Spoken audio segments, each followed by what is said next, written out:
Hi, everybody. I'm Mark Von Cannon. I'm Director of Student Recruitment and Career Development for the College of Letters and Science. And joining me today is Khalil Malik. He's a student ambassador for the college, and he's going to answer some questions about how remote learning is going. Yeah, thank you so much for having me, Mark. My name is Khalil, and I'm a second year here at UC Davis studying political science. And I'm really excited to tell you all about what UC Davis is really like, especially now in the current situation. Great. Okay, Khalil, so do you want to just talk briefly about how the experience was shifting from in-person classes in winter quarter to remote classes in spring? What did that shift look like for you? Yeah, obviously, it's a very different experience, but one thing that's been really helpful is I think that there's been a steady communication between the chancellor's office and students. And then professors and TAs, they've all been really accommodating. Although it's obviously not the ideal situation, it's definitely something that we're all becoming accustomed to. And Khalil, do all of your professors record their lectures, or are there a mixture of learning modes happening during remote learning? For me, I have a few classes that are live and a few that are pre-recorded lectures. But even if the lectures are pre-recorded, the professors and TAs have office hours, usually over Zoom, that are live. So you're able to still ask questions and get some feedback from the professors. So, Cleo, you said that you were able to connect with your faculty and teaching assistants. Do you find that in this environment that the availability is less equal, or would you say that the availability of getting to connect with your faculty and TAs and the teachers for your classes is greater in this environment? The availability is about the same as in-person classes, and maybe the only change is that sometimes as students, because we're so busy when we have in-person classes and things are all over campus, sometimes you forget to attend office hours. And so one thing I would say as a pro of being in this current situation is that sometimes you feel like you yourself have more time to attend office hours, and it's just easier for you to access. So you can come right out of one of your classes and then go right into office hours and ask questions. I'm actually planning on attending office hours for one of my professors today just to get some help on an essay that I'm currently working on.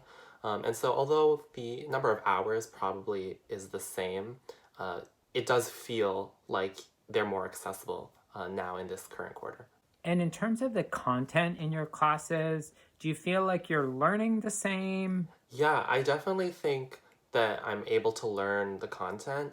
The benefit of having all the lectures recorded is that if I don't understand something or if I need some more time, I can always just go back in the recording and re-teach myself the concept. And so I definitely feel like I'm still able to get the same information from the lectures. Cleo, how are you connecting with your classmates during remote learning? There are definitely some classes that have group projects that they want students to work on. We have discussion pages, and I've noticed that these are being used more frequently to form study groups or study guides for different midterms, exams.